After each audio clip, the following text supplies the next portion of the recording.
Deep within the Valley of the Kings, where the golden sands of Egypt stretch endlessly toward the horizon, ancient warnings echo through chambers that have remained sealed for millennia. Imagine, if you will, the hushed silence of a tomb carved into living rock, where the air itself seems to hold secrets from a civilization that once ruled the known world. As you settle into this cozy corner of history, picture yourself standing before hieroglyphs that shimmer in the flickering light of oil lamps, their meanings as mysterious today as they were profound to those who carved them. The ancient Egyptians understood something that we, in our modern world, often forget. Death was not an ending, but a transformation.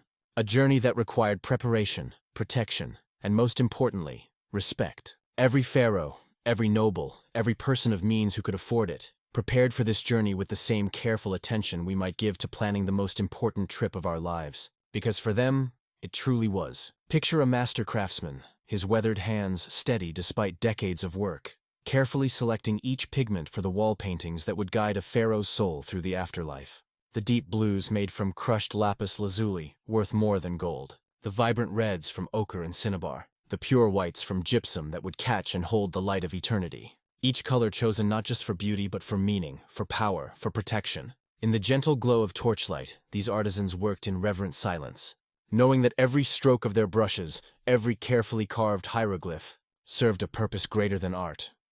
They were creating a fortress of faith, a sanctuary where the deceased could rest safely while their ka, their spiritual essence, embarked on the perilous journey through the Duat, the Egyptian underworld. The walls themselves told stories of triumph and protection, scenes of the pharaoh presenting offerings to the gods, receiving their blessings, demonstrating his worthiness to join them in the eternal realm. But woven throughout these celebratory images were warnings, subtle but unmistakable. Curses written in sacred script, designed not to harm the innocent, but to protect the sacred space from those who would dare to disturb the pharaoh's eternal rest. These weren't the dramatic Hollywood-style curses we might imagine today. They were carefully crafted spiritual safeguards, written by priests and scribes who spent their entire lives studying the delicate balance between the world of the living and the realm of the dead. Imagine, if you will, the quiet reverence of a temple scriptorium where master priests worked by the gentle glow of oil lamps. Consider the meticulous preparation that went into each phrase, each symbol. A sacred ritual, as comforting in its precision as it was powerful in its purpose. The priest would consult ancient texts, perform rituals, and seek divine guidance before inscribing even a single word, their dedication creating a cocoon of protective wisdom around each pharaoh's eternal rest. The hieroglyphs themselves were believed to be living things. In Egyptian thought, to write something was to bring it into existence. To speak a name was to give it power. To inscribe a curse was to set into motion forces that transcended the physical world. This wasn't superstition to them. It was science, theology, and law, all woven together into a comprehensive understanding of how the universe worked. Imagine running your fingers along these ancient inscriptions, feeling the slight roughness where the chisel bit into stone 3,000 years ago. Each mark represents hours of labor, days of planning, months of ritual preparation. The scribes who created these warnings knew that they were crafting something that would outlast empires, something that would continue to guard their pharaoh long after their own names were forgotten. The tombs were designed as complete worlds in miniature, chambers filled with everything the pharaoh might need in the afterlife. Golden jewelry, elaborately decorated furniture, weapons, clothing, even food and wine sealed in jars that archaeologists still find intact today. But most importantly, they contained the pharaoh's most precious possessions. His body, preserved through the sacred art of mummification, and his name, written in imperishable hieroglyphs that would ensure his immortality. The ancient Egyptians believed that to erase someone's name was to destroy their soul. This is why the protective curses were so important. They weren't just guarding gold and jewels. They were protecting the very essence of the pharaoh's being. The mummification process itself could take 70 days. With every organ carefully preserved or replaced with sacred objects, every detail attended to with religious precision. Picture the high priest overseeing this sacred process, his face painted with the ceremonial makeup that connected him to the gods. His hands steady as he performs rituals that have been passed down through countless generations. He knows that any mistake, any oversight, could doom the pharaoh's soul to wander lost in the darkness between worlds. The Valley of the Kings was chosen for these tombs because it resembled a pyramid, that most sacred of shapes, pointing toward the heavens where the pharaoh's spirit would eventually reside. Hidden in the desert, accessible only by secret paths known to the most trusted priests and workers, it offered the perfect combination of sanctity and security, or so they hoped.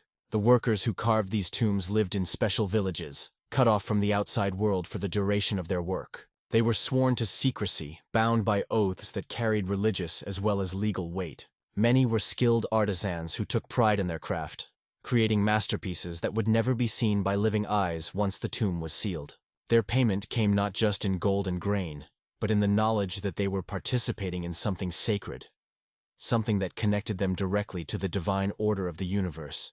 As you imagine yourself in these ancient chambers, surrounded by the whispered prayers of long-dead priests, consider what drove these people to such elaborate preparations. Death, to them, was not a fearsome unknown, but a well-mapped territory with its own geography, its own rules, its own dangers and rewards. The afterlife was as real as the Nile, as concrete as the pyramids that pierce the desert sky. The protective inscriptions served multiple purposes. They warned away grave robbers and invaders, yes, but they also served as guideposts for the pharaoh's soul, instructions for navigating the complex spiritual landscape that awaited beyond death. Some called upon specific gods for protection. Others invoked the power of sacred symbols and ancient words of power that were believed to carry force across the boundary between life and death. But what did these ancient guardians truly fear? What threats did they envision that required such elaborate spiritual defenses? What forces did they believe capable of reaching across the centuries to disturb their pharaoh's rest? The answers to these questions reveal not just the superstitions of an ancient people, but a sophisticated understanding of human nature, spiritual power, and the eternal struggle between order and chaos that continues to this day. These were people who had witnessed the rise and fall of dynasties, who had seen great pharaohs reduced to dust and their monuments crumble. They knew that physical barriers, no matter how strong, would eventually fail, and so they carved their warnings deep into stone, painted them in pigments that would outlast empires, and sealed them in chambers that they hoped would remain hidden until the end of time. Little did they know that their careful preparations would one day become puzzles for archaeologists. Their sacred warnings transformed into thrilling mysteries for adventurers who saw not spiritual guardians, but treasures waiting to be claimed.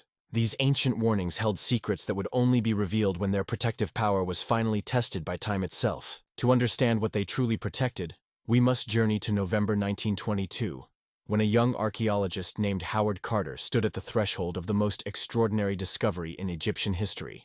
Imagine, if you will, Carter kneeling in the sand of the Valley of the Kings, his weathered hands carefully brushing away centuries of debris. The desert sun beats mercilessly overhead, yet his focus remains unwavering. For years he had searched through this sacred valley, driven by an unshakable belief that somewhere beneath these ancient sands lay the tomb of the boy pharaoh Tutankhamun. Carter was not just any treasure hunter. He was a man who understood the sacred nature of his quest, a scholar who respected the ancient Egyptian belief that disturbing the dead was a grave transgression. Yet he also knew that these tombs held secrets that could illuminate one of history's most fascinating civilizations. The weight of this responsibility pressed upon him like the desert heat itself. On that fateful morning, Carter's workmen called out. They had found something unusual, a step carved into the bedrock, hidden beneath the foundations of ancient workers' huts. As they carefully excavated, more steps appeared, leading down into darkness. Carter's heart raced as he realized what they had discovered. An intact stairway, sealed and untouched for over 3,000 years. The entrance to the tomb bore the cartouche of Tutankhamun, but what truly caught Carter's attention were the protective seals adorning the doorway. These weren't mere decorations. They were powerful magical barriers, inscribed with hieroglyphs, warning of divine retribution for those who would disturb the eternal rest of the pharaoh. The priests of ancient Egypt had placed these seals with the utmost care, believing they held the power to invoke the wrath of the gods themselves. Carter understood the gravity of what he was about to do. He was not simply opening a door. He was crossing a threshold between the world of the living and the realm of the dead, protected by curses that the ancient Egyptians believed were very real and very dangerous. Yet the pursuit of knowledge drove him forward, even as he felt the weight of those ancient warnings pressing upon his conscience. As Carter made the first small hole in the sealed doorway and peered inside with his candle, he witnessed something that would change archaeology forever. The flickering candlelight revealed glimpses of golden objects, furniture, and treasures beyond imagination. When his patron Lord Carnarvon asked if he could see anything, Carter famously replied, "Yes, wonderful things." But it was the protective inscriptions that truly captured Carter's attention. Hieroglyphs covered nearly every surface, each one carefully positioned to create a comprehensive spiritual shield around the young pharaoh's remains. These weren't random decorations or simple religious formulas. They were sophisticated magical constructs, designed by master priests who understood the intricate relationships between words, symbols, and spiritual power. The tomb contained 4 nested shrines surrounding Tutankhamun's sarcophagus, each one inscribed with specific protective spells, like layers of golden armor wrapping the young pharaoh in eternal safety. Picture these shrines as a series of protective embraces, each one offering its own form of comfort and security. The outermost shrine bore texts from the Book of the Dead, guiding the pharaoh through the afterlife journey like a gentle map through familiar territory. The inner shrines contained more specialized protections, including formulas to ward off specific threats, creating a sanctuary as secure as a mother's loving arms around her sleeping child. Carter spent months carefully documenting each inscription before moving or disturbing anything. He recognized that these texts were not just historical artifacts, but sacred objects that had been created with reverent care by people who believed deeply in their power.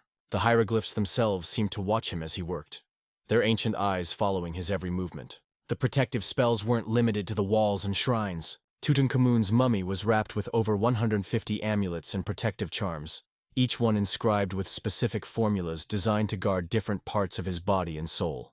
Golden amulets shaped like the Eye of Horus protected his sight in the afterlife. Scarab beetles carved from precious stones ensured his heart would be weighed favorably by the gods. Jed pillars symbolized stability and endurance for his eternal journey. As Carter unwrapped the mummy, he discovered that even the bandages themselves contained protective writings. Sacred oils had been used to inscribe invisible hieroglyphs that would only become visible under certain conditions, creating multiple layers of spiritual protection that went far beyond what was apparent to the casual observer. The young pharaoh's burial mask, perhaps the most famous artifact from the tomb, was itself a masterpiece of protective magic. Every element of its design carried symbolic meaning. But Carter also noticed something troubling: signs that the tomb had been entered shortly after Tutankhamun's burial. Not by grave robbers, but by priests who had come to perform additional protective rituals. They had sealed and resealed certain chambers, added new protective inscriptions, and rearranged some of the burial goods. It was as if they sensed that the young pharaoh would need extra protection for some unspecified threat. The mystery deepened when Carter discovered that some of the protective spells in Tutankhamun's tomb were unusual variations of standard formulas, modified in ways that suggested the priests were responding to specific concerns about the pharaoh's posthumous safety. These weren't generic protective curses copied from ancient texts, but customized spiritual shields created specifically for this particular burial. The implications were staggering. The priests who sealed Tutankhamun's tomb believed that this pharaoh faced threats that required extraordinary protection. But what could have prompted such elaborate precautions? What dangers did they foresee that standard burial protections couldn't address? Carter's discovery of Tutankhamun's tomb revealed not just the wealth and artistry of ancient Egypt, but the sophisticated magical thinking that underpinned their entire civilization. These people didn't see magic and science as separate disciplines, but as different aspects of a comprehensive understanding of how the universe worked. Their protective curses weren't superstitious mumbling, but carefully crafted spiritual technologies designed to achieve specific results. Yet Tutankhamun was not the only pharaoh whose tomb revealed such elaborate protective measures. As Carter's discovery sparked renewed interest in Egyptian archaeology, other tombs would yield their own secrets, each one adding pieces to the puzzle of why these ancient guardians felt compelled to create such elaborate spiritual defenses. The protective methods discovered in Tutankhamun's tomb would prove to be just the beginning of a much larger story. A story of systematic spiritual protection that went far beyond any single pharaoh's burial, revealing the existence of an entire magical infrastructure designed to guard Egypt's rulers, not just in life, but throughout eternity. And at the heart of this system lay secrets that would challenge everything archaeologists thought they knew about ancient Egyptian religious practices. A story of systematic spiritual protection that went far beyond any single pharaoh's burial, revealing the existence of an entire magical infrastructure designed to guard Egypt's rulers, not just in life, but throughout eternity. As Carter's discoveries reverberated through the archaeological world, they revealed something profound about the nature of protection itself. These weren't isolated magical practices, but part of a sophisticated spiritual technology that had taken centuries to perfect. To understand the true scope of these ancient safeguards, we must journey deeper into the very language that made such protection possible. Picture yourself standing before the wall of an ancient Egyptian tomb, your fingers tracing the intricate hieroglyphs carved deep into stone. Each symbol you touch represents not just a word or concept, but a key to unlocking powers that the ancient Egyptians believed could reshape reality itself. This was the language of eternal protection, a sacred script that served as humanity's first systematic attempt to encode spiritual forces into written form. The hieroglyphs you see before you weren't simply letters arranged to form words. Each symbol was believed to contain its own inherent power, its own spiritual essence that could be activated through proper knowledge and ritual preparation. When Egyptian priests carved these symbols into tomb walls, they weren't just writing messages, they were performing magic, creating spiritual machines designed to operate autonomously for thousands of years. Consider the complexity of this undertaking. Modern computer programmers spend years learning to write code that will function reliably for decades. The ancient Egyptian priests were attempting something far more ambitious, creating spiritual software that would continue operating effectively throughout eternity, protecting and guiding their pharaohs' souls long after the priests themselves had passed into the afterlife. The hieroglyphic system they developed for this purpose was remarkably sophisticated, like a perfectly orchestrated symphony where every note serves multiple harmonious purposes. It operated on multiple levels simultaneously, with each symbol carrying literal meaning, phonetic value, and spiritual significance. Imagine a single brushstroke that could paint a picture, sing a song, and offer a prayer all at once. It operated on multiple levels simultaneously, with each symbol carrying literal meaning, phonetic value, and spiritual significance. Imagine a single brushstroke that could paint a picture, sing a song, and offer a prayer all at once. Picture the quiet dedication of priests who created these texts, masters of linguistics, theology, and magical practice working in the serene atmosphere of temple workshops. Their patient craft was like that of master weavers, threading together words and meanings to create tapestries of protection that would shelter their pharaohs through eternity. Imagine, if you will, the young apprentice priest learning to write his first protective spell. He must memorize not only the shapes of hundreds of hieroglyphs, but also the proper rituals for consecrating his writing materials, the specific times of day when certain protective formulas would be most effective, and the elaborate purification ceremonies required before touching sacred texts. Every aspect of the writing process was wrapped in religious significance. The tools themselves were considered sacred. The reed pens used to write protective texts were often made from plants that had been blessed by temple priests. The ink was mixed with powdered stones and minerals that were believed to carry protective properties. Even the papyrus or stone surface that would receive the writing was prepared through elaborate rituals designed to make it receptive to magical energies. The most powerful protective texts were written in specialized forms of hieroglyphic script that were known only to the highest-ranking priests. These cryptographic hieroglyphs used alternative forms of familiar symbols, or combined multiple glyphs into single, complex signs that could only be read by those who possessed the proper training. In effect, the Egyptians developed a form of magical encryption that served as an additional layer of protection for their most important spells. The apotropaic texts, those specifically designed to ward off evil, followed precise formulas that had been developed and refined over centuries. These weren't improvised prayers or casual invocations, but carefully engineered spiritual constructs with specific purposes and mechanisms of action. Some were designed to confuse and misdirect malevolent forces. Others created spiritual barriers that could not be crossed by entities lacking proper authorization. Still others served as early warning systems, alerting protective deities when the tomb was threatened. Picture a master priest working by lamplight in the deepest chamber of a tomb, his hands steady despite the magnitude of his task. He is inscribing a formula that he learned from his own master decades ago, words that have been passed down through an unbroken chain of tradition, stretching back to the legendary Imhotep himself. Every stroke of his brush is deliberate, every curve and line positioned with mathematical precision. The spatial arrangement of these protective texts was as important as their content, creating a sacred architecture as carefully planned as the most beautiful garden. Picture these ancient chambers where certain spells had to be placed near doorways, like welcoming guardians who could gently screen all who entered. Others were positioned at specific cardinal directions, creating a spiritual compass that would guide the pharaoh's soul through the geography of the afterlife, with the same reliability that stars guide travelers through peaceful night skies. Still others were hidden in places where only the pharaoh's ka would be able to find them, like secret treasures tucked away by loving parents for their children to discover when the time was right, providing comfort and resources for his eternal journey through realms of wonder and light. The Egyptian priests developed an entire taxonomy of protective formulas, each one optimized for specific types of threats. There were spells to prevent physical decay, others to ward off spiritual predators, and still others designed to maintain the tomb's connection to the cosmic forces that sustained pharaonic power. Some were activated immediately upon inscription, while others remained dormant until triggered by specific conditions or events. The language used in these protective texts was often archaic, employing word forms and grammatical structures that were ancient even to the priests who inscribed them. This wasn't mere tradition or conservatism. The Egyptians believed that older forms of language possessed greater spiritual power, having been closer to the time when gods walked among humans and magic flowed more freely through the world. Many of the protective formulas included what scholars now call performative utterances, statements that didn't just describe reality, but actually changed it through the act of being spoken or written. When a priest inscribed the words, "This tomb is protected by the power of Ra," he wasn't just making a claim about the tomb's spiritual defenses.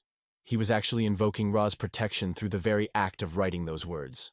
The hieroglyphs themselves were considered to be alive in a very real sense. Egyptian religious texts speak of feeding the written words through regular offerings and rituals, ensuring that they maintained their power over time. Temple priests would perform daily ceremonies to strengthen the protective inscriptions in royal tombs, reading the sacred texts aloud and offering incense and libations to keep the spiritual machinery functioning properly. But this elaborate system of written protection was designed to do more than simply ward off grave robbers or malevolent spirits. These words held power beyond language itself, power that extended into realms that the ancient Egyptians understood, but that modern scholarship is only beginning to explore. The true scope of their magical technology would only become apparent when archaeologists began to uncover evidence of threats that no earthly force could address, dangers that required protection not just for the body and treasure, but for the very soul itself as it embarked on its perilous journey through the afterlife. These written protections were the guardians of something far more precious than gold or jewels. They were the custodians of identity itself, the preservers of consciousness across the boundary of death. And to understand what they were protecting against, we must follow the pharaoh's soul on its journey through the mystical landscape that lay beyond the threshold of mortal existence.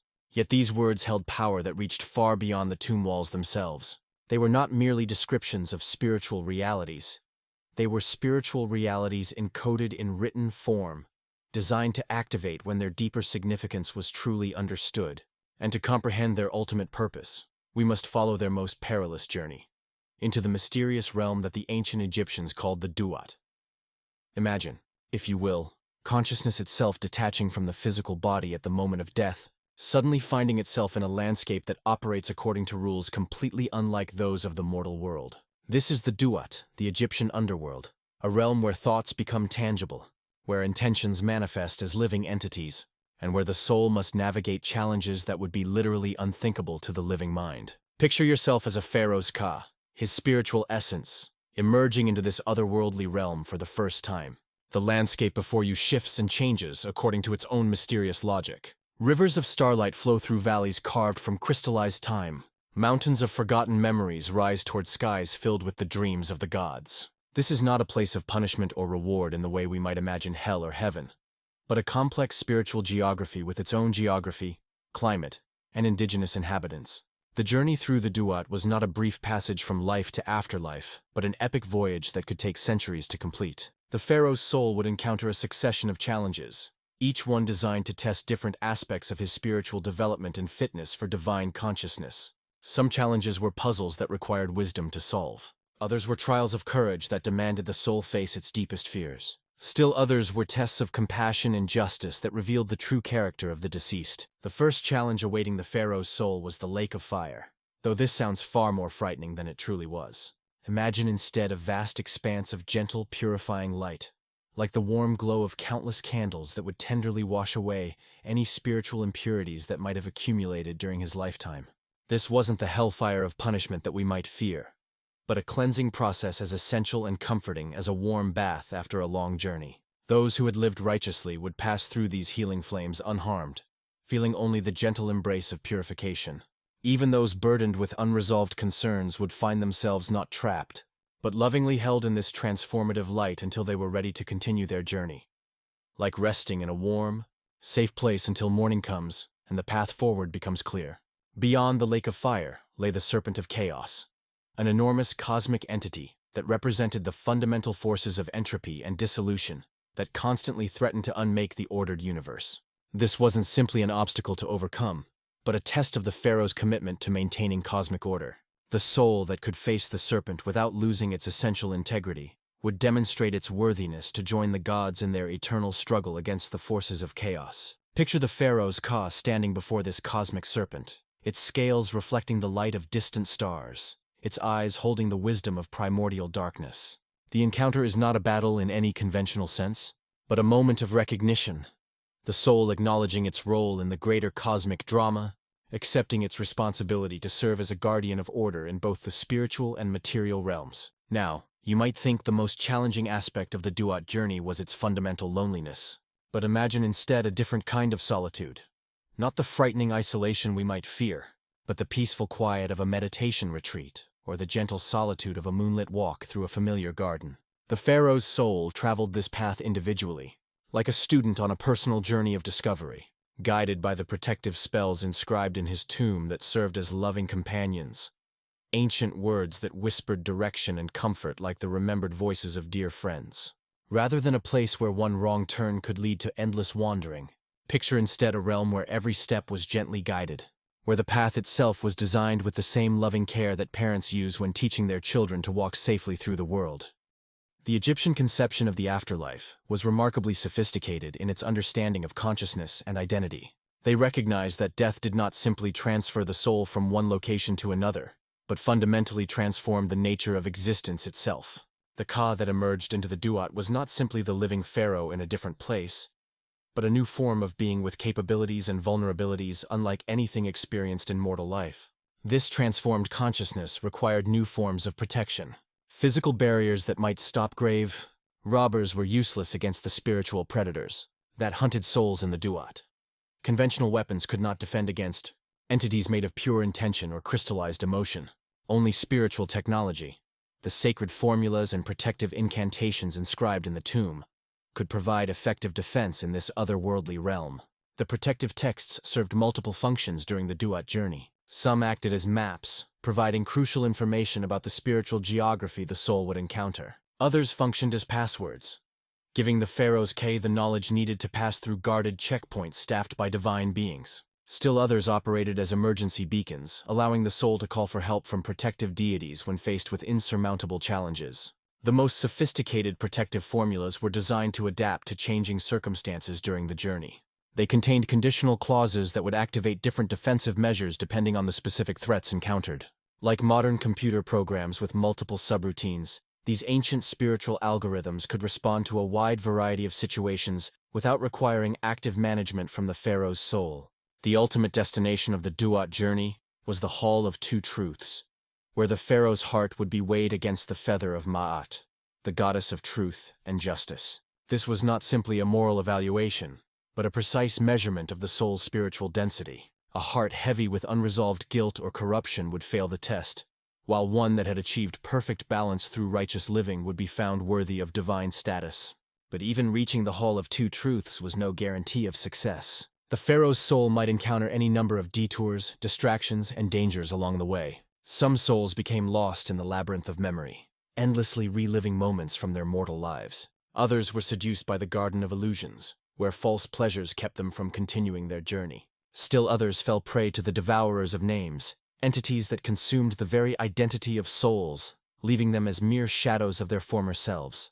The protective inscriptions in the tomb were designed to guard against all of these possibilities. They created a spiritual lifeline connecting the Pharaoh's buried body to his traveling soul, ensuring that even if he became lost or confused in the Duat, he would always have a path back to safety. The tomb itself served as a kind of spiritual base camp, a secure location where the soul could rest and recuperate during its long journey. Yet for all their elaborate preparations and sophisticated protective systems, the ancient Egyptian priests recognized that some pharaohs would face threats that went beyond the standard dangers of the Duat journey. Some rulers, by virtue of their actions in life or the circumstances of their death, would require extraordinary protection that conventional burial practices could not provide.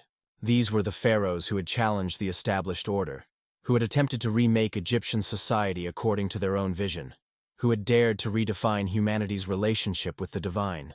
Their souls would not merely face the standard tests of the afterlife, but would have to contend with forces that sought to erase them from existence entirely. For these exceptional rulers, conventional protection was insufficient. They would require defenses as extraordinary as the threats they faced. And it is to one such pharaoh, a revolutionary whose vision was so radical that it continued to provoke enemies even after his death, that we must turn our attention to understand how the ancient Egyptians dealt with threats that transcended the ordinary boundaries of life and afterlife. Yet even these elaborate protections would prove insufficient for the most extraordinary challenge that awaited.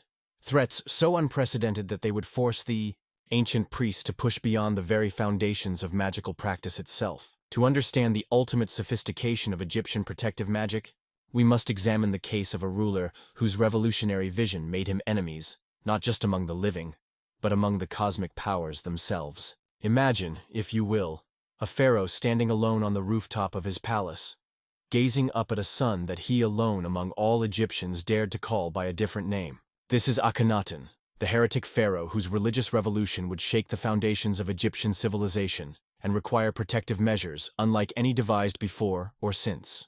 Akhenaten was not simply a reformer or an innovator. He was a visionary who attempted to completely redefine humanity's relationship with the divine.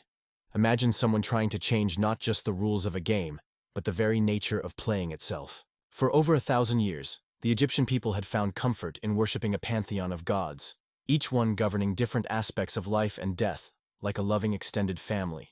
Ra governed the sun with paternal warmth. Osiris ruled the underworld with gentle guidance. Isis protected mothers and children with maternal care. Thoth guided wisdom and writing with scholarly patience. This divine ecosystem had provided stability and meaning for countless generations, like a vast, comforting tapestry woven from tradition and trust. But Akhenaten looked at this ancient system and saw not wisdom, but spiritual clutter. He proclaimed that there was only one god worthy of worship, the Aten, the solar disk that provided light and life to all creation. This wasn't simply adding another deity to the pantheon. It was declaring that all the other gods were false, their priests were charlatans, and their elaborate temples were monuments to spiritual delusion. The magnitude of this challenge cannot be overstated. Akhenaten was essentially declaring war on the entire spiritual infrastructure of Egyptian civilization. He was not just changing religious policy, he was attempting to rewrite the fundamental nature of reality itself. The priests who had served the traditional gods for centuries suddenly found their life's work dismissed as meaningless superstition.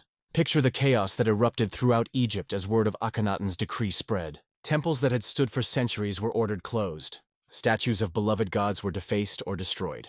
Priests who had dedicated their lives to serving particular deities found themselves unemployed overnight. The comfortable spiritual certainties that had guided Egyptian life for generations were suddenly proclaimed to be lies. But Akhenaten's revolution went beyond mere religious policy. He moved the capital of Egypt from Thebes to a completely new city, Amarna, designed according to his revolutionary vision.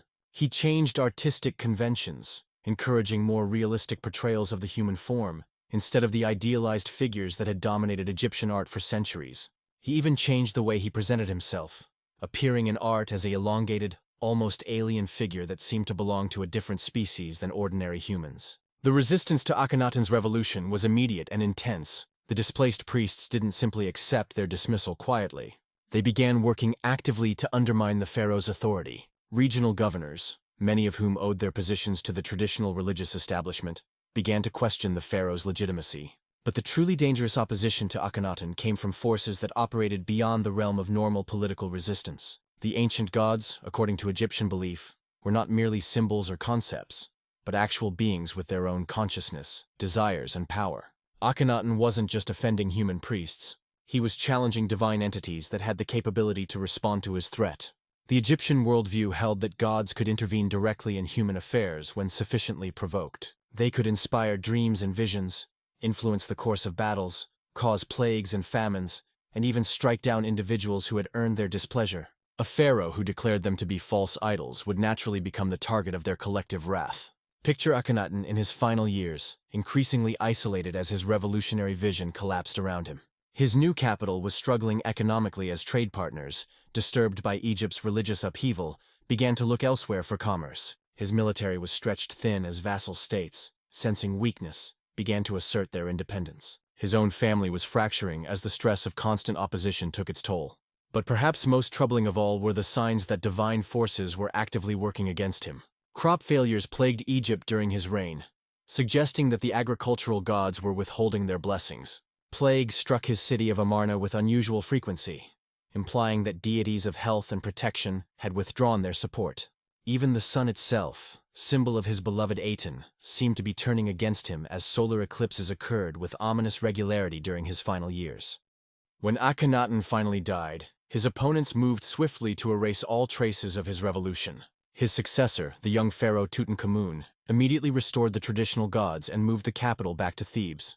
Akhenaten's city of Amarna was abandoned and left to crumble in the desert. His name was chiseled off monuments and removed from official records in an attempt to make it seem as if his reign had never happened. But the most severe measures were reserved for Akhenaten's burial and posthumous existence, though even these arose from love rather than fear. Picture the priests who prepared his tomb, understanding with heavy hearts that this pharaoh would face unique challenges in the afterlife that no conventional protection could address. The traditional gods whom he had challenged would not simply ignore his presence in the duat, but like disappointed family members, they might turn away from offering their usual guidance and protection. Imagine these dedicated priests working by candlelight, their concern as tender as that of parents preparing extra protection for a child embarking on a difficult journey, knowing they must create something unprecedented to ensure his safe passage through realms that might no longer welcome him with their customary warmth. The protective measures devised for Akhenaten's burial were unprecedented in their complexity and scope. The protective measures devised for Akhenaten's burial were unprecedented in their complexity and scope. Standard protective formulas were modified to address specific divine threats. New spells were created that had never appeared in any previous tomb. Most remarkably, the priests seem to have developed protective measures that operated outside the traditional Egyptian magical system entirely, drawing on spiritual traditions from other cultures that might be immune to the wrath of offended Egyptian deities. Some of these protective innovations were so radical that they themselves became sources of controversy among the priesthood. By creating new forms of magical protection, were they not following in Akhenaten's footsteps of challenging established spiritual authority? The very act of protecting the heretic pharaoh required innovations that pushed the boundaries of acceptable religious practice. The very act of protecting the heretic pharaoh required innovations that pushed the boundaries of acceptable religious practice. The tomb preparations took on an almost desperate quality as the priests worked to devise protections for threats they could barely imagine. How do you protect a soul from gods who have the power to rewrite the fundamental laws of spiritual existence? How do you ensure safe passage through an afterlife realm governed by the very entities your pharaoh had declared to be false? Their solution was as brilliant as it was dangerous. They created a parallel protective system that operated independently of traditional Egyptian magic, drawing power from sources that the offended gods could not easily access or control. This innovation would prove to be prophetic, establishing principles that would later be applied to protect not just individual pharaohs, but entire communities of believers who found themselves threatened by forces beyond conventional understanding. Akhenaten's posthumous fate remained uncertain for centuries after his death. Unlike other pharaohs whose successful journey to the afterlife was confirmed through various signs and omens, there were no clear indications that the heretic pharaoh had achieved divine status. Some interpreted this silence as evidence that his enemies had succeeded in destroying his soul. Others believed that the extraordinary protective measures had worked so well that even beneficial supernatural forces could not detect his presence in the spiritual realm. The mystery of Akhenaten's ultimate fate would haunt Egyptian religious thinking for generations. His case demonstrated that individual protection, no matter how sophisticated, might prove insufficient against certain types of existential threats. This realization would drive the development of an entirely new approach to spiritual defense, one that recognized the limitations of protecting pharaohs in isolation, and sought instead to create collective systems of spiritual protection. This realization would drive the development of an entirely new approach to spiritual defense, one that recognized the limitations of protecting pharaohs in isolation, and sought instead to create collective systems of spiritual protection. His followers faced even greater dangers than Akhenaten himself, as they lacked the divine authority of pharaonic office that provided at least some protection against supernatural retaliation. Their situation would require innovative approaches to spiritual defense that moved beyond individual protection to embrace community-based systems of magical security. It was this need to protect vulnerable communities of believers that would drive the next great innovation in Egyptian protective magic: the development of collective spiritual shields that could defend entire groups against supernatural threats that no individual, no matter how powerful, could face alone. His followers faced even greater dangers than Akhenaten himself, for they possessed none of the divine protections that came with pharaonic office. Yet they remained vulnerable to the same supernatural enemies that had targeted their revolutionary leader. Their predicament would force Egyptian spiritual practitioners to develop entirely new forms of magical protection, moving beyond individual safeguards to create collective shields that could defend entire communities against divine retribution. Imagine, if you will, a small group of Akhenaten's most devoted followers gathering in secret after their pharaoh's death, their faces illuminated by the flickering light of a single oil lamp in a hidden chamber beneath Amarna. These were not powerful priests or wealthy nobles, but ordinary people, scribes, craftsmen, servants, who had been convinced by Akhenaten's vision of a simpler, more direct relationship with the divine. They found themselves in an impossible position. The traditional gods, restored to prominence under Tutankhamun, viewed them as accomplices in Akhenaten's spiritual rebellion. Yet they had invested their entire spiritual lives in devotion to the Aten, and could not simply abandon their beliefs without feeling they were betraying their deepest convictions. The traditional gods, restored to prominence under Tutankhamun, viewed them as accomplices in Akhenaten's spiritual rebellion. Yet they had invested their entire spiritual lives in devotion to the Aten, and could not simply abandon their beliefs without feeling they were betraying their deepest convictions. They were caught between divine enemies who sought their destruction and a spiritual path that offered no clear means of protection. Picture these faithful followers attempting to practice their forbidden religion in the shadows of traditional Egyptian society.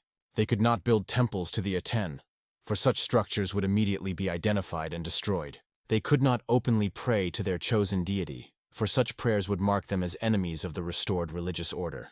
They could not even speak their pharaoh's name aloud, for it had been officially erased from all records, and its utterance was treated as an act of sedition.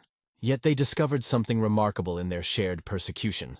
The very isolation that made them vulnerable as individuals created new possibilities for collective spiritual protection. When they gathered together in secret worship, their combined faith generated a form of spiritual energy that was qualitatively different from individual devotion. Their shared commitment to forbidden truth created a kind of magical resonance that seemed to shield them from supernatural detection. The priests who observed this phenomenon were initially baffled. Traditional Egyptian magic was based on the principle that spiritual power flowed from divine authority through properly consecrated channels. Pharaohs possessed such authority by virtue of their divine office. Priests acquired it through initiation into sacred mysteries. But these humble followers of the Aten had no such credentials. Yet they were somehow generating protective effects that rivaled anything achieved through conventional magical practice. The secret lay in the nature of collective spiritual experience itself. When individuals united in common purpose and shared belief, they created something that was greater than the sum of their individual spiritual capacities. Their combined consciousness became a kind of group soul that could access spiritual resources unavailable to any individual member acting alone. This collective spiritual entity, formed by the union of devoted believers, possessed its own form of magical authority that operated independently of traditional religious hierarchies. It could not be easily detected by hostile supernatural forces because it didn't operate according to the familiar patterns they were designed to monitor. It was like a new form of spiritual life that had evolved in response to unprecedented selective pressures. Picture a gathering of these secret believers, their hands joined in a circle as they performed their forbidden prayers to the Aten. As their individual voices merged into a unified chant, something remarkable occurred. The spiritual energy they generated began to form visible patterns in the air around them, geometric forms of light that pulsed in rhythm with their collective heartbeat. These weren't hallucinations or wishful thinking, but actual manifestations of the group's soul they had created through their shared devotion. The protective power of this collective spiritual entity extended far beyond what any individual member could achieve alone. When one of their number was threatened by supernatural enemies, the group's soul could extend its protection to shield them. When they needed guidance in navigating the dangerous spiritual landscape of post-Akhenaten Egypt, their combined consciousness could access forms of divine wisdom that individual prayer could not reach. But perhaps most remarkably, this collective protection operated through principles of mutual sacrifice and shared vulnerability. Each member of the group became both protector and protected, offering their individual spiritual strength to shield their companions while simultaneously drawing on the group's collective power for their own defense. This created a form of spiritual interdependence that was unlike anything seen in traditional Egyptian religious practice. The development of these collective protective methods required innovations in magical technique that challenged fundamental assumptions about how spiritual power operated. Traditional Egyptian magic was hierarchical, flowing from gods to pharaohs to priests to common people in a clearly defined chain of authority. But the collective shields created by Akhenaten's followers operated through horizontal networks of mutual support that bypassed conventional spiritual hierarchies entirely. The techniques they developed were necessarily subtle and easily concealed. They could not perform elaborate rituals or create permanent magical artifacts that might be discovered by hostile authorities. Instead, they learned to weave protective spells into ordinary activities, shared meals that functioned as communion ceremonies, work songs that carried sacred formulas, even simple gestures of greeting that activated spiritual bonds between group members. Picture a craftsman among the group, carefully carving what appears to be a simple wooden bowl for his family's use. But if you knew how to look, you would see that the grain patterns he has followed trace out sacred symbols of protection, and that the proportions of the vessel correspond to numerical relationships that the group has discovered possess spiritual significance. The bowl serves its practical purpose, while simultaneously functioning as a focus for collective magical energy. Their homes became temples in miniature, with household objects arranged according to patterns that created sacred geometries invisible to casual observation. Their daily routines incorporated prayer cycles that maintained spiritual connection between group members, even when they were separated by distance. Their very conversations used coded language that allowed them to share religious teachings while appearing to discuss mundane topics. The protection they generated through these methods proved remarkably effective. Historical records suggest that communities of secret Aten worshippers survived for decades, or even centuries after Akhenaten's death, maintaining their forbidden faith through periods of intense persecution. Some scholars believe that traces of their collective protective techniques influenced later religious movements throughout the Mediterranean world. But the greatest threats to these early communities came not from human authorities, who could be evaded through secrecy and careful planning, but from the supernatural forces that had originally opposed Akhenaten's revolution. The traditional gods of Egypt did not simply forget about the heretic Pharaoh's followers. They actively hunted them, seeking to eliminate all traces of the spiritual rebellion that had challenged their authority. Yet the greatest threats came from those who had never forgiven Akhenaten's spiritual rebellion and now turned their attention to eliminating his scattered followers. These enemies operated with methodical precision, seeking not just to destroy individual believers, but to erase all evidence that the Aten cult had ever existed. Their campaign of systematic destruction would test the resilience of collective spiritual protection in ways that its creators had never imagined. Imagine, if you will, standing in the shadows of a moonless night, watching as shadowy figures move systematically through the abandoned ruins of Amarna. These are not ordinary grave robbers seeking gold and precious artifacts. These are agents of a far more sinister enterprise, armed with tools designed not to steal treasure, but to obliterate memory itself. Picture these nocturnal visitors carefully examining each inscribed surface in the ruins, their torches casting dancing shadows on walls that once proclaimed Akhenaten's revolutionary vision. Where they find references to the Aten, they methodically chisel away the hieroglyphs. Where they discover images of the heretic pharaoh, they deface them with systematic precision. Where they encounter texts praising the sun god's unique supremacy, they carve over them with inscriptions honoring the traditional deities. But this was more than simple vandalism or political censorship. The ancient Egyptians understood that written words and carved images possessed their own spiritual reality. To erase a name was to attack the very existence of the person it represented. To deface a religious text was to weaken the spiritual forces it invoked. These midnight revisers were engaged in magical warfare, using editing and revision as weapons to assault their enemies' posthumous existence. The scope of this systematic erasure was breathtaking in its ambition. Official records were altered to make it appear that Akhenaten's reign had never occurred. The names of his successors were modified to remove any connection to his lineage. Archaeological evidence suggests that entire archives of royal documents were destroyed or edited to eliminate references to the Amarna period. Consider the implications of such a comprehensive campaign of historical revision. This wasn't simply an attempt to punish individual heretics or suppress dangerous ideas. It was an effort to retroactively reshape reality itself, to create a version of Egyptian history in which the religious revolution had never happened. The perpetrators understood that memory and history were not passive records of past events, but active forces that continued to influence the present. The techniques they employed went far beyond physical destruction of records and monuments. They engaged in what we might call temporal warfare, attacking the past in order to control the future. By systematically eliminating all traces of Akhenaten's revolution, they sought to prevent future generations from even learning that such alternatives to traditional religion had ever existed. Picture a master scribe working by lamplight in a temple scriptorium, carefully copying an ancient historical text onto fresh papyrus. But as he works, he makes subtle changes, omitting a pharaoh's name here, altering a date there, inserting new passages that support orthodox religious doctrine. To casual readers, his copy appears to be a faithful reproduction of the original. Only the most careful scholars might notice the modifications that transform revolutionary history into conventional narrative. This systematic campaign of historical revision wasn't conducted by a single organization or during a specific time period. Instead, it appears to have been carried out over decades or even centuries by multiple groups working independently toward the same goal. Priests loyal to the traditional gods removed references to the Aten from temple archives.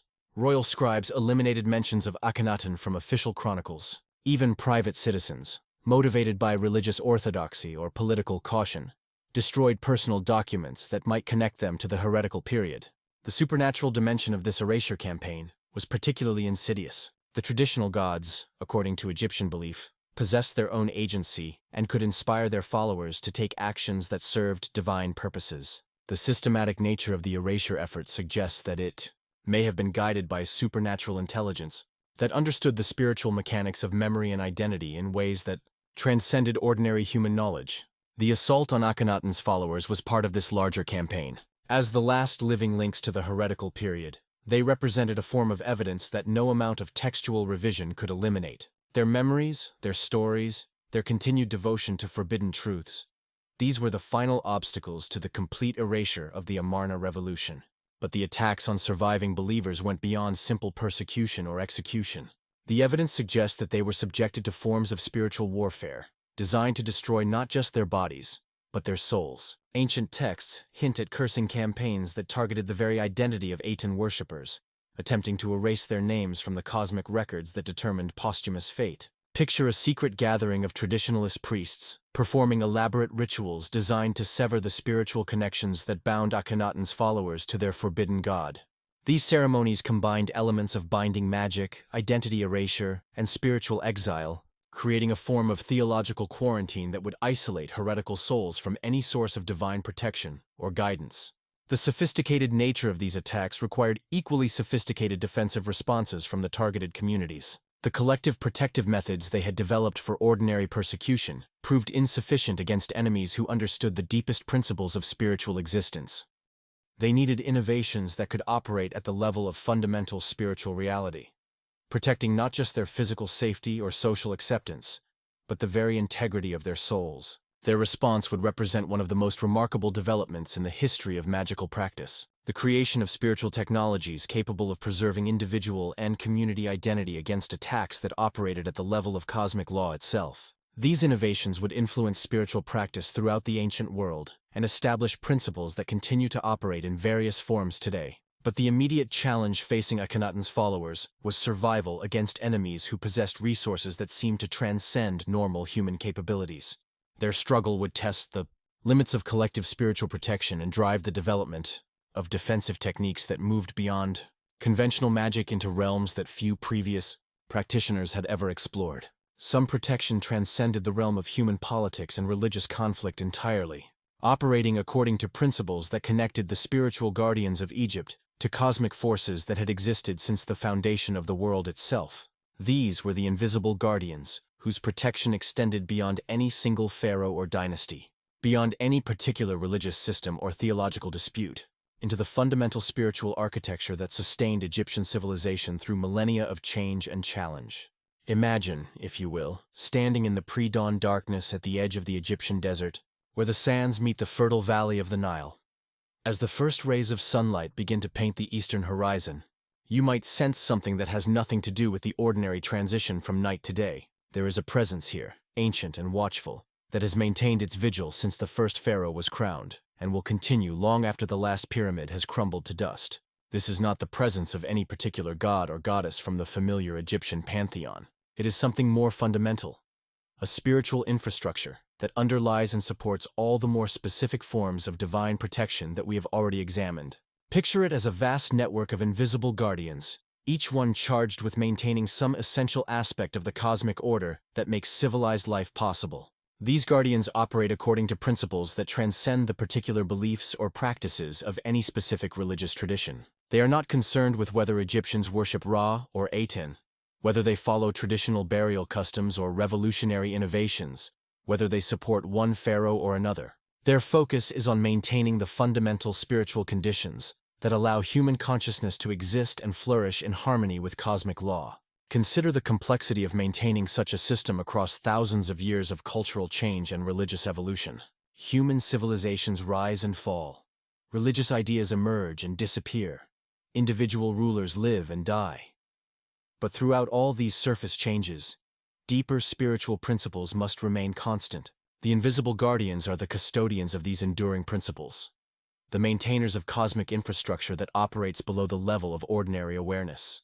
Picture one of these guardians as it might appear to someone gifted with spiritual sight, not as a human figure or familiar animal, but as a pattern of living energy that embodies some essential principle of cosmic order. One guardian might maintain the spiritual geography that allows souls to navigate the afterlife. Another might preserve the harmonic relationships between divine and human consciousness. Still another might sustain the fundamental patterns of growth and decay that govern all natural processes. These entities do not intervene in human affairs in the dramatic manner of mythological gods. Instead, they work through subtle influences that guide events toward outcomes that serve the greater cosmic harmony. They might inspire a particular priest to develop a new protective formula, or guide an archaeologist to discover knowledge that has been hidden for centuries, or influence the dreams of a pharaoh to prepare him for challenges that lie ahead.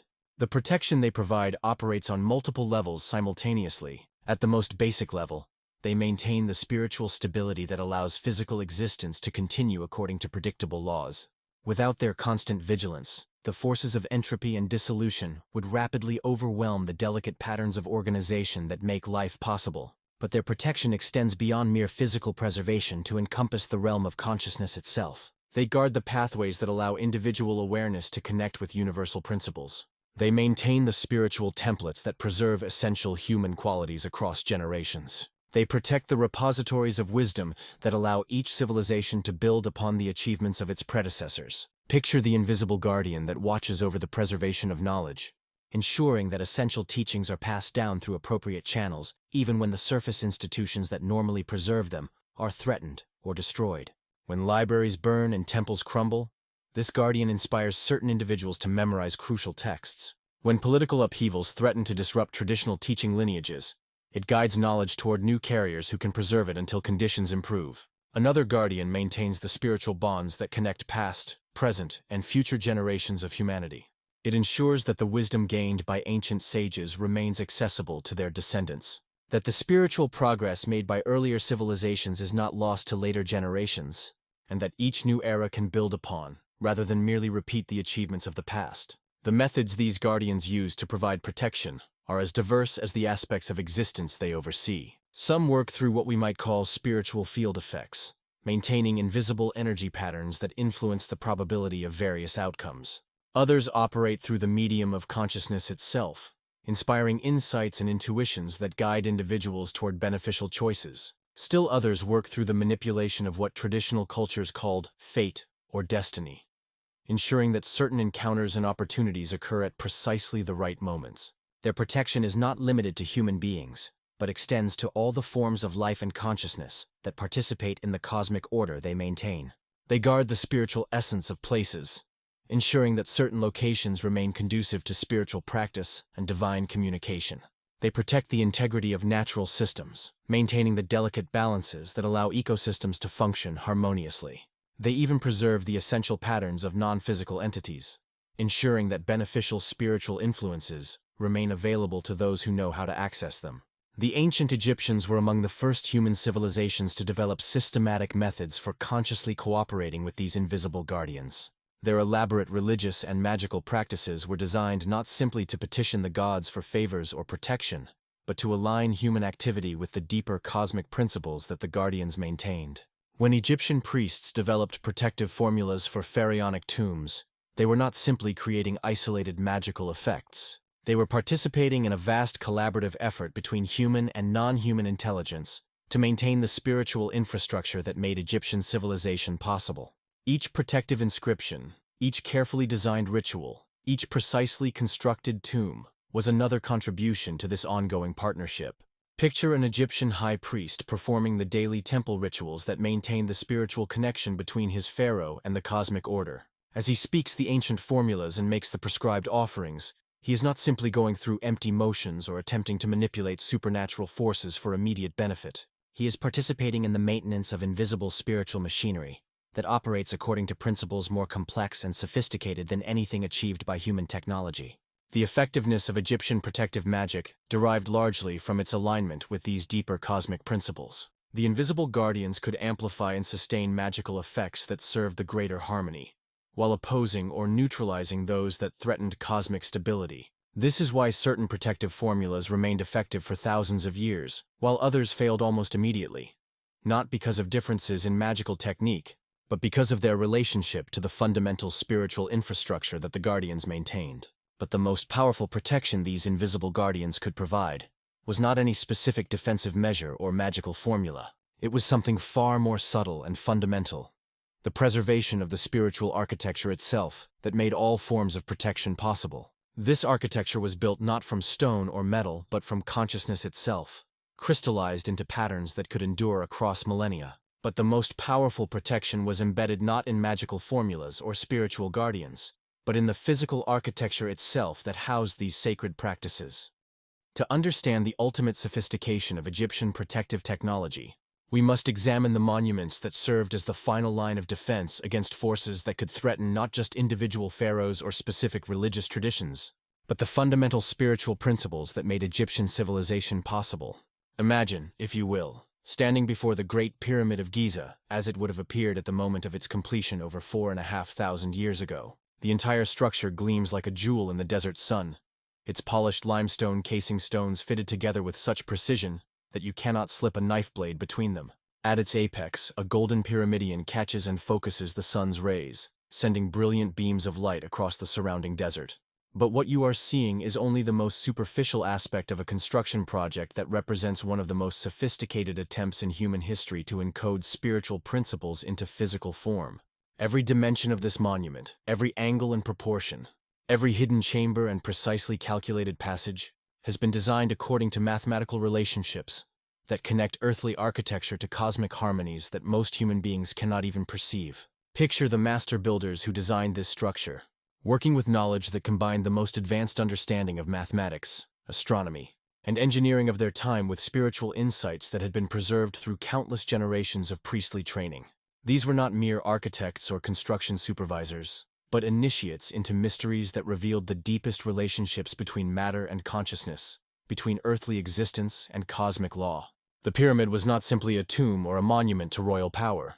It was a machine, a spiritual technology designed to operate according to principles that transcended the ordinary laws of physics. Its internal structure created resonant chambers that could amplify and focus spiritual energies with the same precision that a modern laser focuses light. Its external geometry established harmonic relationships with celestial movements that remained mathematically perfect across thousands of years. Consider the incredible precision required to achieve such effects. The base of the Great Pyramid is leveled to within less than 1 inch across its entire 750-foot width. Its orientation aligns with the cardinal directions to within 1/20th of a degree. The ratio of its height to its base perimeter precisely equals the ratio of a circle's radius to its circumference. These are not the tolerances of ancient construction technology, but the precision of advanced engineering that required knowledge and techniques that archaeologists are still trying to understand. But the most remarkable aspect of the pyramid's design was its temporal engineering. Its ability to maintain its essential functions across thousands of years of natural and human interference. The builders understood that their construction would face earthquakes, sandstorms, grave robbers, and eventual political collapse, yet they designed it to continue operating effectively despite all these challenges. The builders understood that their construction would face earthquakes, sandstorms, grave robbers, and eventual political collapse, yet they designed it to continue operating effectively despite all these challenges. Picture the hidden chambers within the pyramid, spaces that were sealed during construction and remained untouched for millennia. These were not storage areas or burial chambers in any conventional sense, but resonant cavities designed to maintain specific vibrational frequencies that would preserve the spiritual effectiveness of the entire structure. Like tuning forks built into the architecture itself, they continued to generate protective harmonics long after the original builders had passed into legend. The internal passages of the pyramid created a three-dimensional mandala, a sacred geometry that guided spiritual energy through carefully calculated pathways. Initiates who were permitted to enter these passages would experience a transformation of consciousness that prepared them for direct communion with the cosmic principles that the structure embodied. The journey through the pyramid was itself a form of initiation, each chamber representing a different stage of spiritual development. The mathematical relationships embedded in the pyramid's design encoded advanced knowledge of astronomy, geography, and physics that would not be rediscovered by conventional science for thousands of years. The structure's dimensions incorporated precise measurements of the Earth's polar radius, the astronomical unit that measures the distance from Earth to the Sun, and the precession cycle that governs the slow rotation of Earth's axis across a 26,000-year period. But these mathematical constants were not simply encoded for the sake of preserving scientific knowledge. They served as tuning parameters that maintained the pyramid's harmonic relationship with cosmic cycles and celestial movements. As the Earth rotated and orbited the Sun, as the solar system moved through the galaxy, as larger cosmic cycles unfolded across millennia, the pyramid remained precisely calibrated to receive and transmit spiritual energies that connected earthly existence to universal principles. Picture the pyramid during the night hours, when its external appearance suggested nothing more than a massive pile of stone blocks. But to those with spiritual sight, the structure would have appeared as a beacon of organized energy, its internal chambers glowing with harmonics that extended far beyond the visible spectrum. The monument was most active during the hours of darkness, when solar radiation did not interfere with the subtle energies it was designed to process. The protective function of the pyramid operated on multiple levels simultaneously. On the most basic level, it served as a physical anchor for the pharaoh's consciousness, ensuring that his spiritual essence would remain connected to the material world, even as his soul journeyed through the afterlife. The mathematical precision of the structure created a kind of cosmic GPS system that would allow his Ka to navigate back to its earthly base, regardless of how far it traveled in other dimensions. But the pyramid's protection extended far beyond any individual pharaoh to encompass the entire spiritual infrastructure of Egyptian civilization. It functioned as a kind of cosmic relay station, receiving spiritual transmissions from higher levels of cosmic organization and retransmitting them in forms that could be received and utilized by human consciousness. The priests who served in the pyramid complex were not simply performing religious ceremonies, but maintaining a communication network that connected Earth to galactic and universal levels of intelligence. The construction of such a monument required resources and coordination that challenged the limits of ancient civilization. Imagine the logistics involved in quarrying, transporting, and precisely positioning over 2 million stone blocks, some weighing as much as 15 tons. Using only the tools and techniques available in the ancient world, the project required not just massive labor forces, but sophisticated knowledge of materials science, hydraulic engineering, and precision measurement that rivaled anything achieved by modern technology. Yet the ancient builders accomplished this tremendous feat of engineering and spiritual technology, using methods that remain largely mysterious to contemporary archaeologists. Some researchers suggest that they possessed knowledge of energy manipulation that allowed them to reduce the effective weight of massive stone blocks during transportation and positioning. Others propose that they had access to advanced mathematics and astronomy that enabled them to design their monuments with precision that would be difficult to achieve even with modern computer-aided design. But even the Great Pyramid, with all its sophisticated spiritual technology and mathematical precision, could not protect against the one force that ultimately threatens all physical construction projects, no matter how carefully designed or precisely engineered. This was the relentless erosion of time itself, which would eventually test the limits of even the most advanced protective architecture ever conceived by human civilization. Yet even pyramids could not protect against the one force that had proven more destructive than any grave robber, more relentless than any supernatural enemy, more persistent than any campaign of historical erasure. And here, dear friend, lies the most profound secret of all, one that connects these ancient guardians directly to your own life in ways you might never have imagined. This was time itself, not merely the passage of years or centuries, but the fundamental force of temporal dissolution that threatened to reduce all human achievements to forgotten dust unless actively resisted through the most sophisticated forms of spiritual preservation ever devised by pharaonic wisdom. Imagine, if you will, standing in the peaceful quiet of the desert beside the Great Pyramid as the sun sets gently in the year 2024, over 4.5 millennia after its construction. The brilliant white limestone casing that once made it gleam like a jewel has long since been stripped away, not through destruction, but because later builders so admired its perfect stones that they carefully took them for their own cherished projects. The golden pyramidion that once crowned its apex has vanished into the mists of history like a crown jewel passed down through generations we can no longer trace. Weather and earthquakes have shifted its massive blocks, creating gaps and irregularities that might have surprised its original architects. Yet somehow these changes have given the monument a gentle, weathered dignity, like the face of a beloved elder marked by time but still radiating wisdom and strength. Yet something remarkable has survived this process of physical deterioration. Though the pyramid's external appearance has been transformed by time and human interference, its essential spiritual function continues to operate. The harmonic relationships built into its mathematical proportions remain intact. The resonant chambers within its structure still generate the frequencies they were designed to maintain. The cosmic alignments that connect it to celestial movements continue to operate with the precision that its builders intended. Picture an ancient pharaoh's consciousness, embodied in his ka, returning like a traveler coming home after millennia of journeying through the afterlife. The physical monument he remembers has changed beyond recognition. Its surfaces gently weathered like a favorite book, whose pages have been softened by countless loving hands, its internal passages partially shifted by time's patient work. Yet imagine his quiet satisfaction as he discovers that the spiritual infrastructure he requires for navigation and sustenance remains fully operational, as reliable and welcoming as it was on the day his body was first interred within its chambers. Like returning to a childhood home that has been renovated, but still holds the warmth and familiarity that makes it truly home. The essential heart of his sanctuary beats on with the same steady rhythm that has sustained him across the ages. This persistence of essential function despite surface transformation reveals the ultimate sophistication of Egyptian temporal engineering.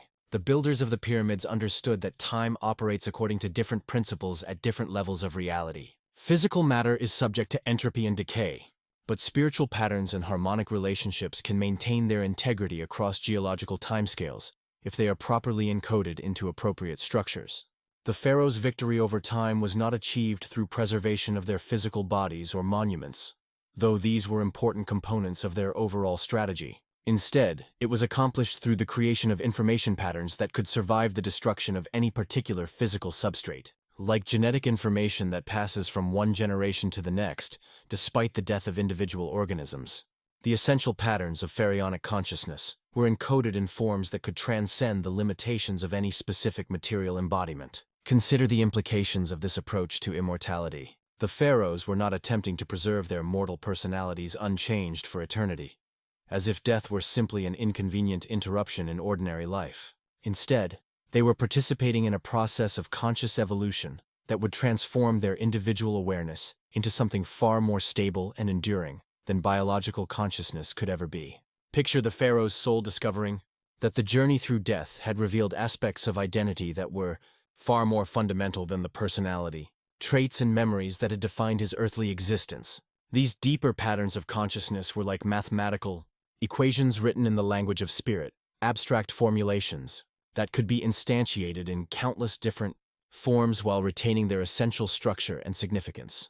The protective technologies developed by Egyptian priests were designed to safeguard these abstract patterns, rather than simply preserving specific physical or psychological characteristics. The elaborate burial procedures, the precisely constructed tombs, the carefully formulated protective spells, all of these served to create multiple backup copies of the pharaoh's essential spiritual information, stored in formats that could survive almost any conceivable threat. The most sophisticated of these storage systems operated through cultural transmission rather than physical preservation. The stories told about great pharaohs, the artistic depictions of their achievements, the architectural monuments that embodied their vision, these became vessels for preserving aspects of royal consciousness that could be accessed and activated by future generations, who learned to read the symbolic codes correctly. Imagine a young priest thousands of years after a pharaoh's death, studying the hieroglyphic inscriptions in an ancient tomb. As he deciphers the protective formulas and meditates on their deeper meanings, something extraordinary occurs. The patterns of consciousness that the original pharaoh encoded in those texts begin to resonate within the priest's own awareness, not as foreign intrusions, but as dormant potentials within his own spiritual nature that are awakened by contact with the ancient wisdom. This is not possession or channeling in any crude sense, but a form of conscious inheritance that allows essential aspects of pharaonic wisdom to continue operating through new human vehicles across vast spans of time.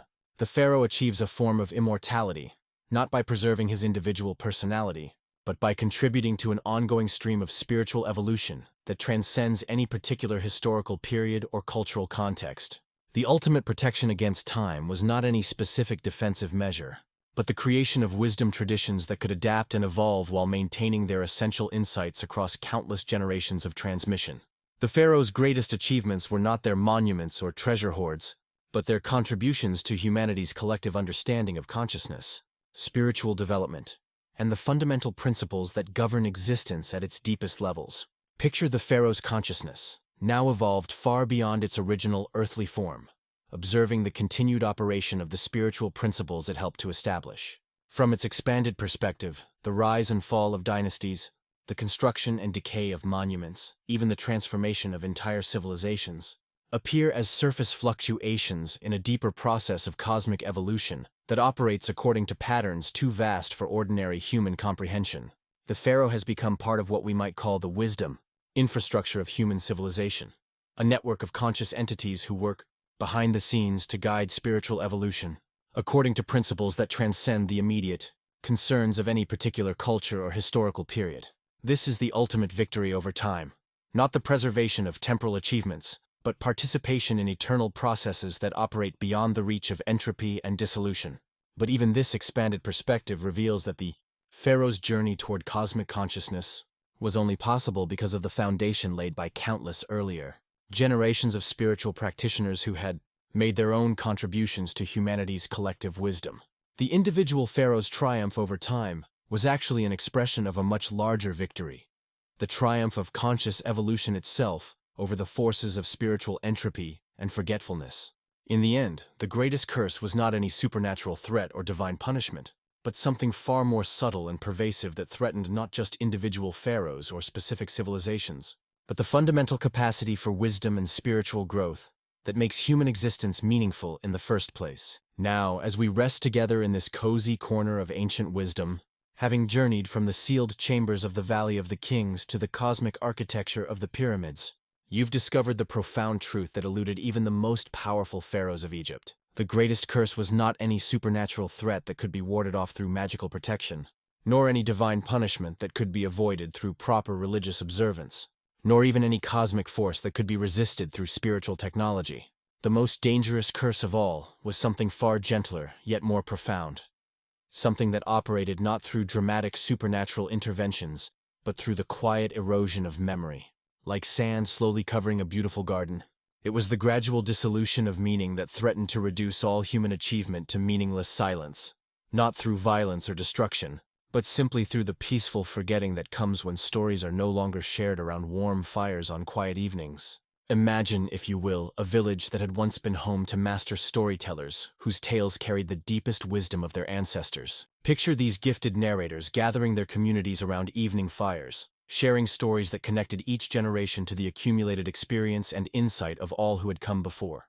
These were not mere entertainments, but living repositories of essential knowledge about how to navigate the challenges of existence with courage, wisdom, and compassion. But gradually, almost imperceptibly, something began to change. Perhaps the storytellers became so busy with the immediate demands of daily survival that they had less time for their traditional role as keepers of memory. Perhaps younger generations became more interested in new forms of entertainment that required less patience and attention than the old stories demanded. Perhaps the community faced crises that seemed to require practical solutions rather than ancient wisdom. Whatever the specific causes, the result was the same. The stories began to be forgotten. At first, only minor details were lost. The names of secondary characters, the specific locations where events occurred, the subtle moral nuances that gave the tales their deepest meaning.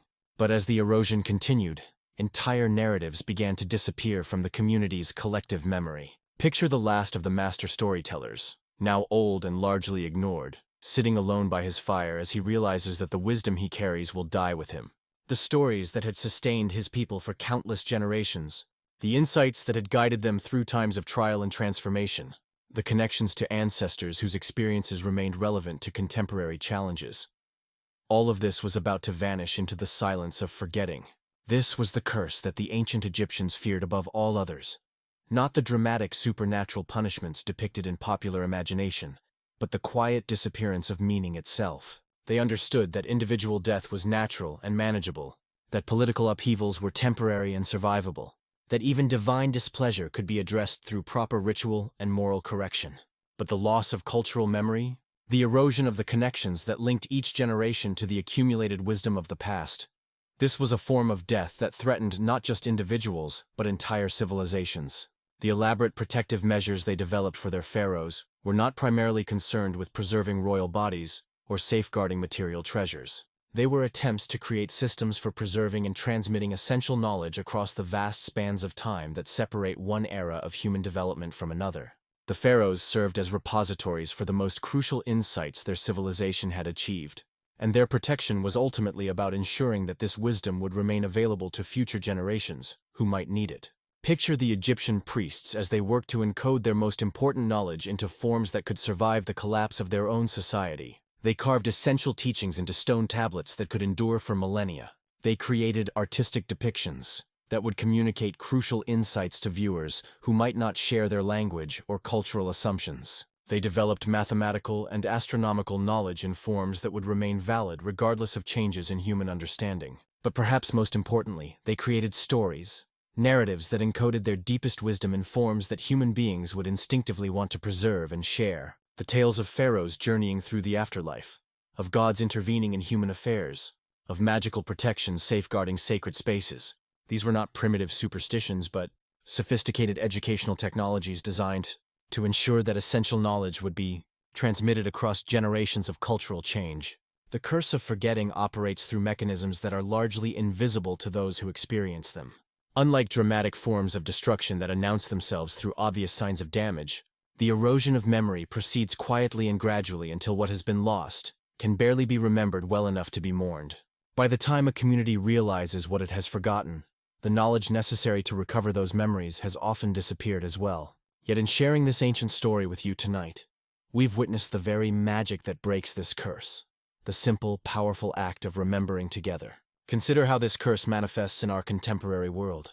We live surrounded by information technologies that give us unprecedented access to the recorded knowledge of human history. Yet we often struggle to maintain meaningful connections to the wisdom traditions that sustained our ancestors. We can instantly access vast databases of factual information, yet we frequently lack the interpretive frameworks that would allow us to understand what this information means or how it might guide our choices. The problem is not lack of data, but lack of wisdom.